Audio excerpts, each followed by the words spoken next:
much. It is my pleasure to be here with you today, and I would like to thank the presenters who have preceded me. There's some really great ideas and some wonderful things that I'm going to take back into my own life and into my own approach with my students and my composing and the things that I do day in and day out to try and make this world a more enjoyable place to live in.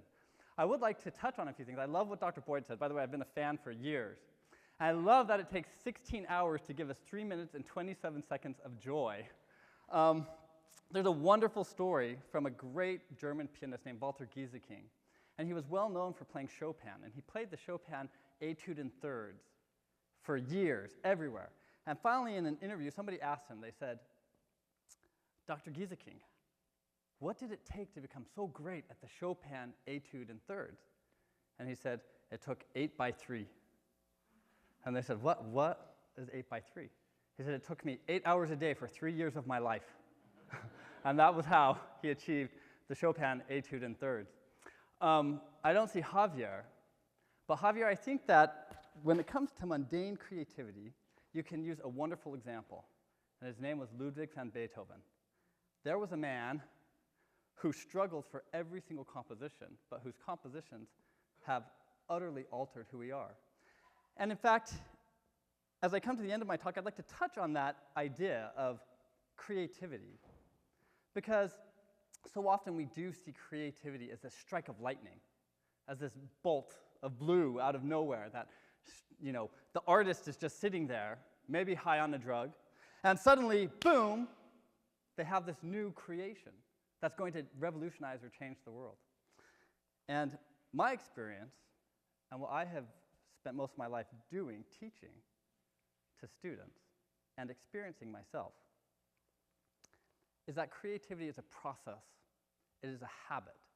It is something that we develop day in and day out as we work through issues in our art.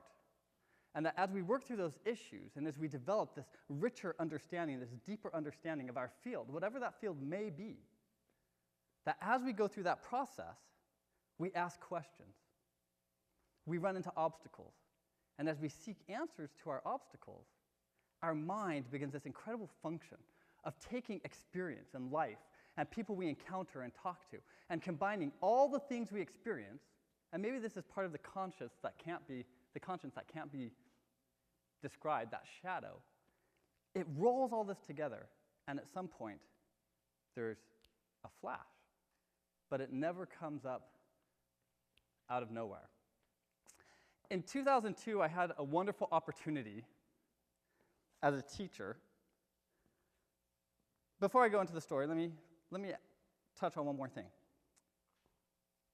Would any of us deny that emotion is the most powerful human element of our lives? Is there anything you can think of that is more powerful than emotion? Did someone say something? Okay. It's almost incontrovertible, right? Emotion seems to be what motivates us to do everything. Okay? Facts seem to have very little place in our society. You know that by watching any political campaign. Listen to both sides. No facts, all emotion, right? And if there are facts, everyone turns off the television and says, okay, I'm not voting for him.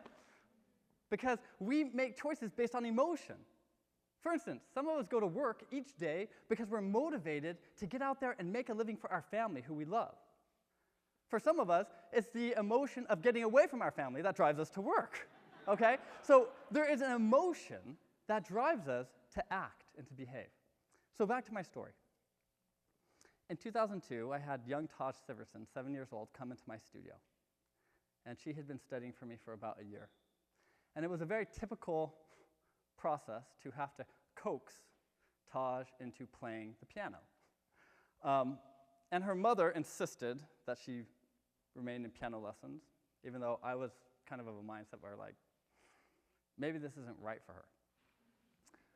But her mother insisted, so she came in this one day, and she was an emotional wreck. She sat down on the piano. I said, okay, Taj, let's go ahead and begin with your exercises. No. Okay, well, why don't we begin with your music? No. She just sat there, would not touch the piano. And of course, at this stage, I'm thinking, maybe I need to just, you know, take the mom out for a moment and say, you know what, let's just call it quits. And then something struck me. I said, you know what, Taj? Get up. I'll play for you.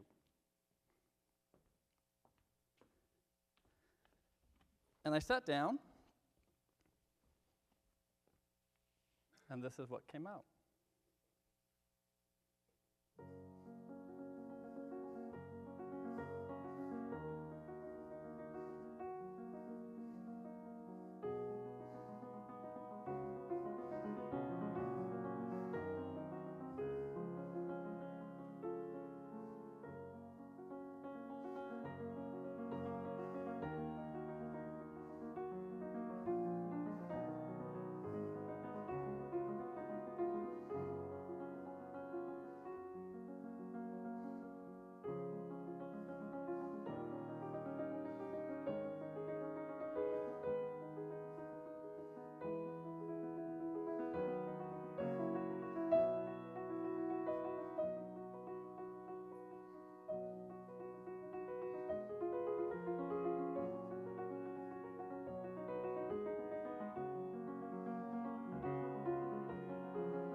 And it ended there because the next section went.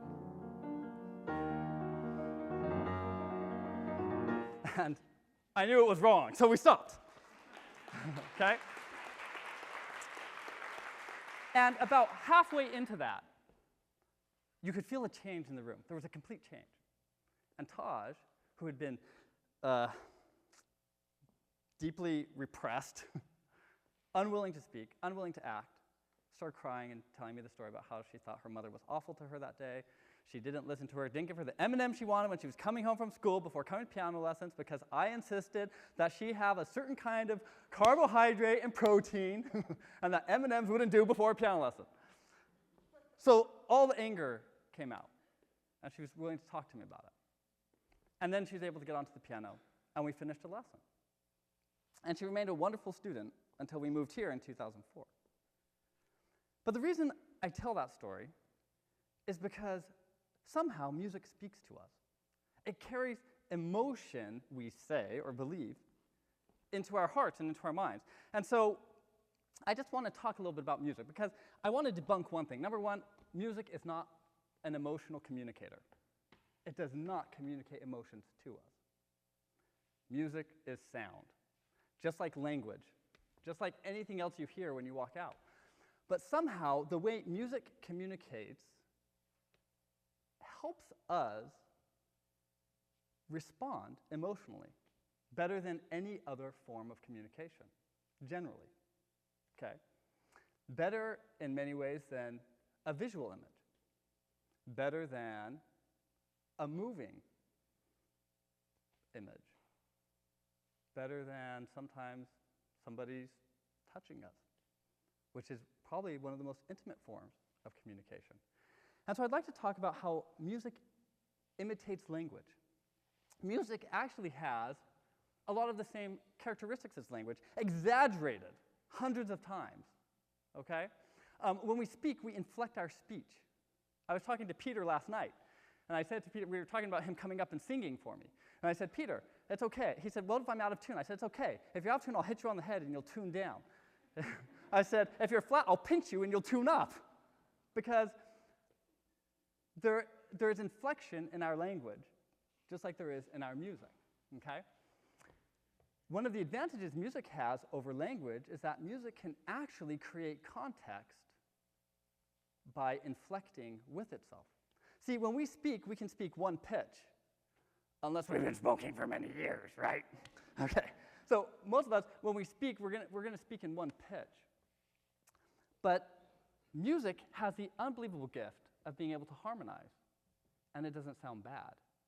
It's like having a bunch of people with you singing the chorus behind you as you speak, and suddenly it helps you portray and convey an emotion.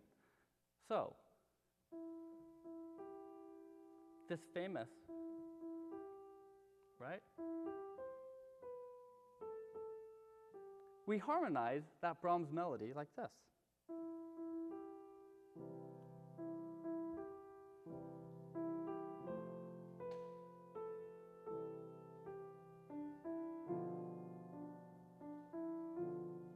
I could change that very easily. I could re-inflect it. And in fact, this is a very visual aspect of music. I can recolor it.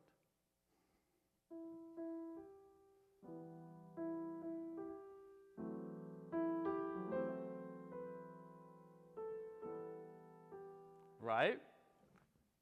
So music has this unbelievable ability to color and create context and sound.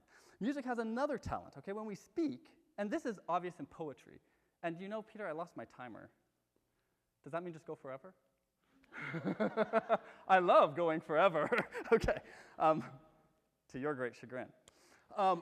Okay, so music also has rhythm. It has a kinesthetic quality to it. And one of the big things I did while I was in corporate America was study quite extensively neuro-linguistic programming. And I was very happy to hear it mentioned today by one of the other speakers, neuro-linguistic programming. Because there are three primary ways in which we as human beings communicate with each other. And communication is it. Think about it. Without communication, no family. You're not going to get a wife. You're not going to have kids. You're not going to get a husband and have kids. You're not going to have kids because they'll die, because you'll never respond to their cries. There is no economy, right? Because nobody interacts in trades, business, or commerce. So communication is essential. It's everything. The kinesthetic portion of our language is the rhythm. And this is so obvious in poetry, where they measure meter and time. We have accents to our words. Banana is a middle accent. It's a weak, strong, weak. Okay? That can easily be demonstrated on the piano. Weak, strong, weak. Banana, right? Apple, strong, weak. And these words. So rhythm is another part of music that plays into how it speaks to us. And there are tools we have as musicians, as composers, and as performers that we have to understand and use, and as teachers that we teach to our students to help them understand the effect it has on us. Because we are very kinesthetic creatures, okay? And often I call this the drive of the music, or I call it the dance of the music. Sometimes it's the point. It's the rhythm. It's where we're going. It's our action. And I want to give you an example of how we can use rhythm to drive a point home. So in music, there's this characteristic. There's a device we call hemiola. And the hemiola is basically a speeding up of the pulse, okay? So what I do, or it can be an elongation of the pulse. But in this case, because I'm driving a point home, I'm going to increase the speed of our pulse. So if I were a conductor, for instance, I could go 1, 2, 3, 4, 1, 2, 3, 1, 2, 3, 1, 2, 1, 2, 1, 1, 1. And you see how it drives the language point home. And this is used frequently in music. In the middle section of a Chopin etude, there's this great hemiola in the F minor etude. He goes through 6, right here. And then he goes to 2. And when you combine it together, he's driving his point home with us. So we have.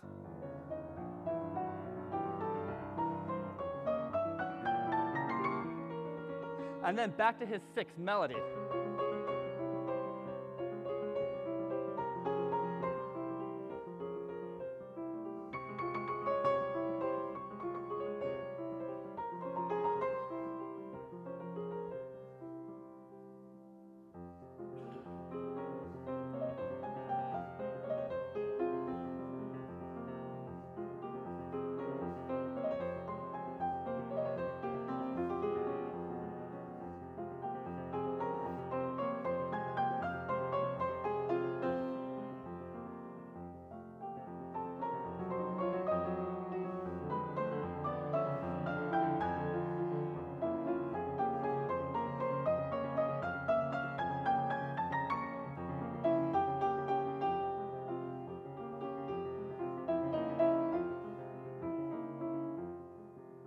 goes on and on. But that gives you an idea of rhythm and that driving feeling. And in fact, that piece is wonderful because it combines the two. It combines the language, the spoken aspect, with this melody, this breathless melody. You know, it has that quality of we're running, you know, by lifting off that one rest in the group of 6. 1, 2, 3, 4, 5, 6. 1, 2, 3, 4, 5, 6. Gives us this feeling of breathlessness. And then kinesthetically, in the accompaniment, he gives us that running bass. And when I was talking to my daughter about this piece once, we were talking about it, and I said, you know, this sounds to me like, you have no Chopin's history. I said, but it sounds like the Poles fleeing the Russians.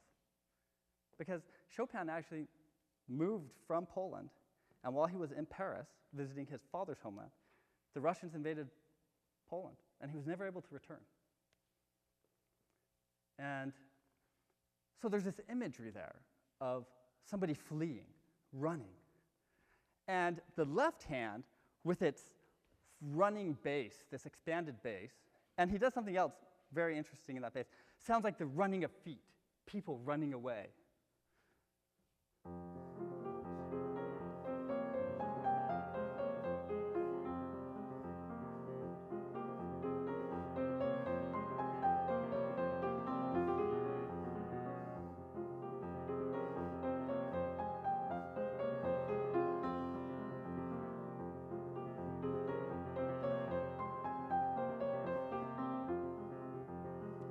And then he changes color on us.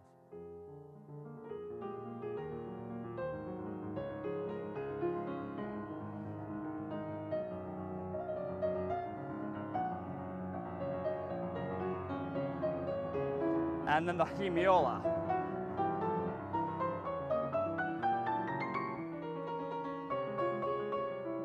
Now you got the other half. Okay, so you see both sides of the piece, and you understand what I'm talking about in terms of it creating an image and a story. And that's the last point I want to make about music. There are a lot of challenges to performing music, to memorizing music.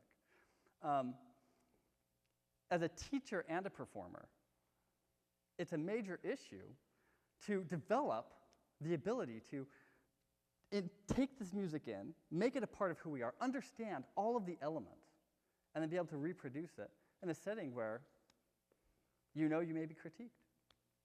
You may be judged, fairly or unfairly. And so one of the things I find particularly important, and this is where we really get also down to this creativity and the kaleidoscopic mind. Number one, understand that musicians generally, in fact, Chopin made great fun of this. When he was in England, he did a recital, and after the recital, he wrote back about the woman who said, "Sounds like water. Oh, it sounds like water." He made lots of fun of her in his letter, because to Chopin, music was music. Well, what does water sound like? You know, that was his impression. But he was a little unfair, because the truth is, for those of us who perform his music, we often have to create a story arc. In fact, if you think of the most emotional thing we do as human beings, one of the most is tell stories. Because stories involve action, which is kinesthetic. It involves language, which is oral. It involves description, which is visual. And to me, music does all of those things. It creates a visual, emotional description of our lives and our experience. And so when I'm teaching students to prepare for performance or recital, I'm often trying to, number one, develop the piece deeply enough in their character that they're not going to struggle with issues of technique and expression. But then they have to have something else to cling to, because when they get up here, it's easy to be distracted by a cough or by emotion or by the flash of a camera from behind the stage. There are all kinds of things that can distract us in this process of telling a story. And so the story has to be very rock solid. You have to know every transition. How is your story changing in this place? How are you going to carry your audience through that tale with you and keep from being distracted by their, perhaps, own boredom? because we know that we can't communicate always. So there has to be a principle of telling the story. So I'm going to give you one example that you'll all understand. And Peter, how much time do I have? Since you're performing and speaking,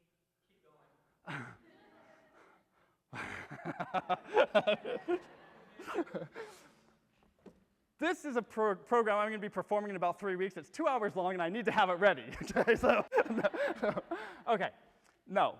So let me share with you one that is well known. Now, I'll give it away right away by describing this. Number one, publishers always love visual images when they publish pieces. They love to give them visual images. Very few composers gave them visual images, except for those who were very visual. Debussy and Schumann were very visual people, and they gave a lot of their pieces visual names. But people like Beethoven had this wonderful tendency to have their pieces named. But it doesn't mean that they didn't deal in a visual aspect, that they didn't create action using the kinesthetics of music, that they didn't create a story narrative by the melody of the music that they presented. So this piece, and we're not going to play the whole thing. I'm just going to give you part of it, because I want you to see how it sets itself up visually. But this piece was surtitled Moonlight, which now I agree with Chopin. What's that supposed to mean, right? But what if I add another story to it? Okay? To me, the piece opens setting a scene. We don't have our protagonist on stage. Our protagonist isn't here yet. Okay? And you're going to hear the sound of rolling, and it's a very slow rolling. This is the rolling of wheels. Okay? And in fact, what we see is we see two monks. And they're monks because what they're leading is a horse with a cart, and we hear the wheels of the cart, and in that cart is a coffin. Somebody has died. And then suddenly, at one point, and the monks, by the way, are singing their chant, their plain chant. Da, da, dee, da, da. Okay, so there are monks singing their plain chant. And we have these wheels rolling. And then the wife of the man who died. And you'll recognize it, of course. But think of the setting now. Here's the setting. The wheels of the cart with the two monks leading the horse.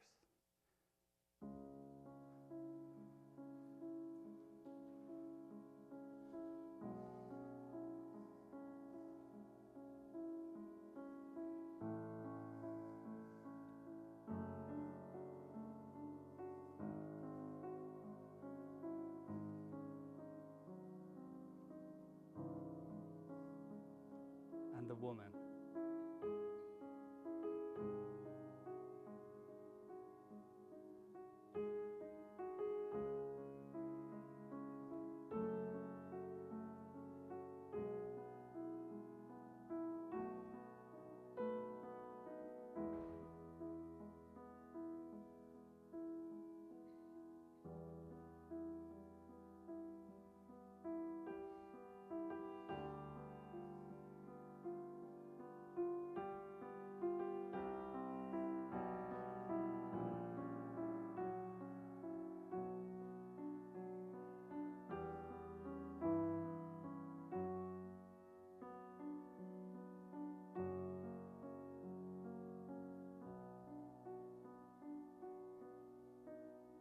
Okay, you get the idea.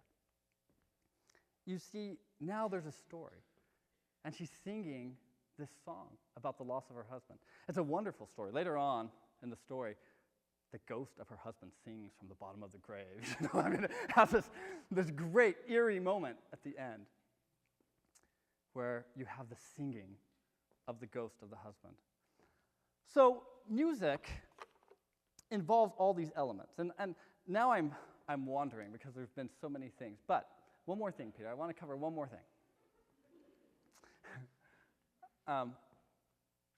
I want to show you what happens if we take something which is harmonically similar in music and we just change one or two qualities. Okay? Bach is wonderful for this. Bach wrote 2 preludes at the beginning of his first book. Okay, actually, the preludes and fugues. He wrote all these preludes and fugues. But the first prelude is in C major, and it follows this harmonic pattern.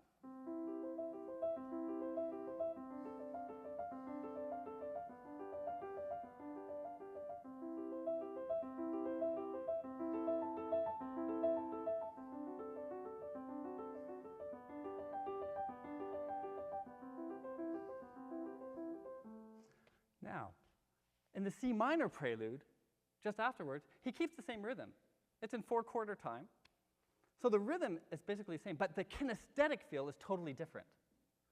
He gives it this feeling. It's a very visual quality. To me, it's a train. Okay? And it's in C minor. So he changes harmony, but he actually follows the same harmonic pattern. And we get this.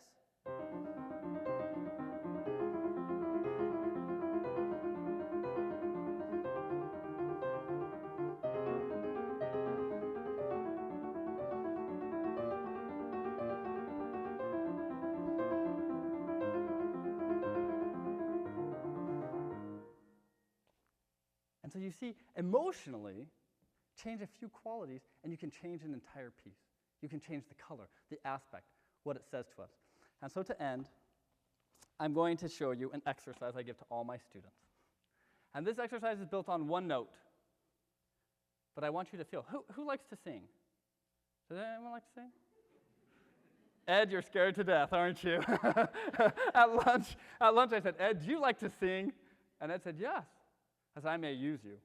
That's okay, Ed, you don't have to be a soloist. Who can sing this note? Can everybody sing this note?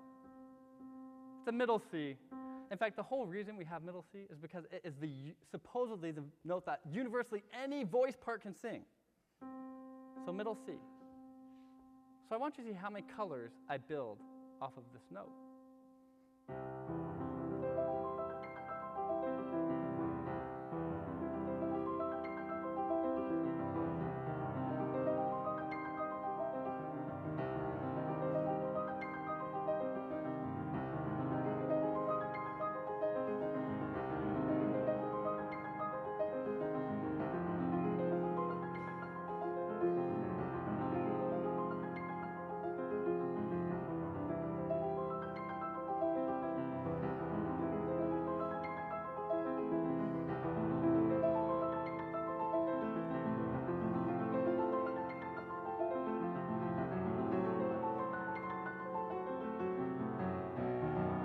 And we dropped the B. We finally dropped the B. 9 colors with just 3 notes rolling around C. That's the triad arpeggio exercise that I give to students to help them understand how many colors we have to play with and how we can take one note. Imagine singing one word for that one note and how many different rooms we can open up within a story arc that we've created. It's a wonderful way to end the Kaleidoscope Mind. Thank you so much for giving me your time.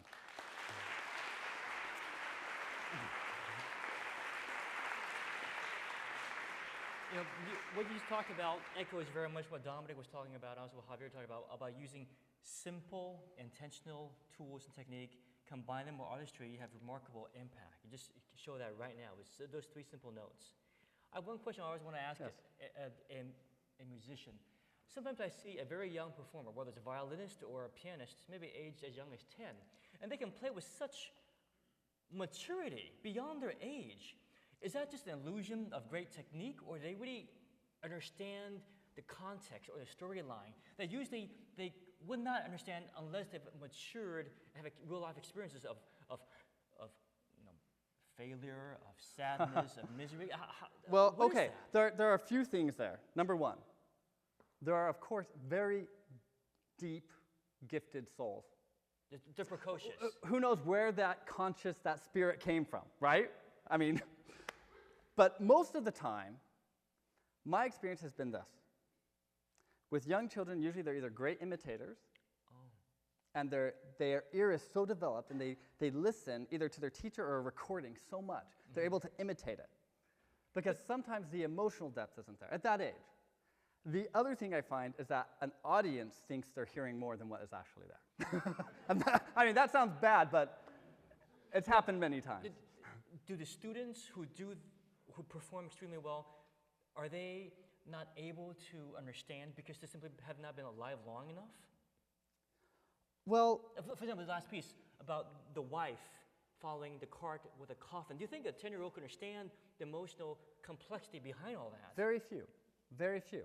But they can mimic the technique. Of course, they can mimic the technique. But see, deep loss, deep sorrow, those kinds of things that come out in a more mature performer, someone who's just had years and years to experience a piece and draw on all their life experience, it's very difficult to imitate that. If you listen to the mature Rubinstein, Yes. and you listen to some of the, or a Horowitz, and you listen to some of the 20-year-olds like me who wanted to be him, there was a vast difference in terms of being able to phrase and express and color. But I need to say this, which is very important. As a child, watching my instructors, I used to think, especially my first instructor, Jolene, she would demonstrate things for me and do things. I thought, oh, she is magical. This woman is magical. Her fingers can do anything. And as I've gotten older, I found that magic. And I see myself doing it with my students, and you begin to learn. Time, habit, discipline are the keys to unlocking the magic of our world. One last question. Yeah. What you say implies that one must cultivate the technique, hard work over time, and as you mature in your technique, you're able to have more tools to express the nuances of emotion. Yes. I remember reading Einstein saying that when he was young, when he was less adept at complex mathematical calculations, he was more creative than later in life when he became much more adept at mathematical calculations. So he implies that for him, he got less creative when he became more preoccupied and more adept at the technique of math. Is there any relevance to music? It could. I mean, again, to me it's individual because, sometimes when we're young, we do take more risks. Okay, so I have compositions from when I was in college and before that I look at now, I'm like, wow, that was a huge risk. It was kind of smart.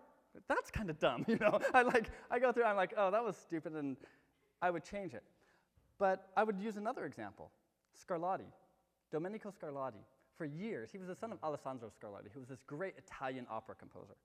And for years lived under the shadow of his father and then moved to Madrid and became part of the royal court there. And then moved to Portugal when she married the king of Portugal. Started composing at age 60. Interesting.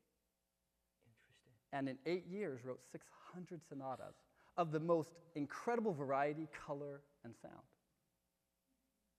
Sometimes creativity waits. Sometimes, like in Schumann, it burns out. Schumann wrote and wrote and wrote through his creative years, highly prolific, and then ended up in an asylum, complaining that there was no more inspiration. He couldn't hear anymore. It wasn't coming. So it could be a deeply personal trajectory of creativity for the individual. Well, it didn't help that he had syphilis and was going crazy. I mean, Thank you so much. We could talk for hours. You're welcome. Thank you.